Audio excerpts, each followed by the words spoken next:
Hello everyone, welcome back to my channel Roshini vlog. ఈరోజు వ్లాగ్లో easy simple రసం ఎలా చేద్దామో చూద్దాం.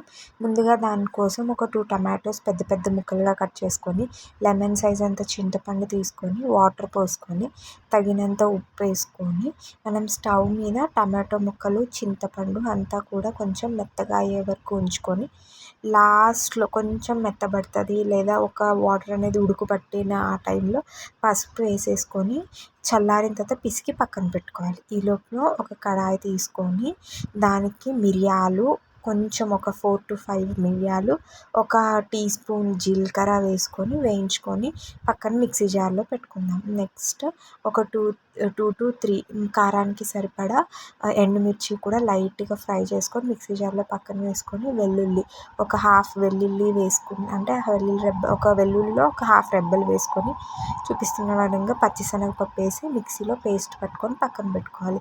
తర్వాత ఒక గిన్నె పెట్టుకొని రసంకి ఆయిల్ తక్కువే పడుతుంది. ఆయిల్ హీట్ అయిన తర్వాత పక్కన పట్టుకున్న మనం పొడి ఉంది కదా, అది వేసి ఆ పొడి అనేది మనకి పచ్చి వాసన పోయి ఆ పొడిలో నుంచి కొంచెం అరోమాటిక్ స్మెల్ వచ్చే వరకు మనం ఫ్రై చేసుకోవాలి. ఎక్కువ ఫ్రై చేసుకుంటే మళ్ళీ ఆ మసాలా అనేది మాడిపోతుంది. అట్లా ఎక్కువ ఫ్రై చేసుకోవద్దు. అట్లా పచ్చివాసన, వెల్లుల్లిపాయ పచ్చివాసన ఉంటుంది కదా, అట్లా ఉండేటట్లు ఫ్రై చేసుకోకూడదు. మీడియంగా ఆ పొడి అంతా ఫ్రై అయిపోతే పొడి లాగా ముద్ద లేకుండా పొడి లాగుతుంటుంది. ఈ సిట్యువేషన్లో మనం ముందుగా చల్లార్చి పిండుకొని పెట్టుకున్న చింతపండు, టొమాటో రసం ఏదైతే ఉందో అది పోసేసి, మనము మొత్తము ఇదే పోయాల్సిన లేదు, ఎంతైతే ఉందో అంత అమౌంట్ ఆఫ్ చింతపండు, టొమాటో రసం పోసేసి పులుపుని అడ్జస్ట్ చేసుకుంటూ వాటర్ అనేది యాడ్ చేసుకోవాలన్నమాట.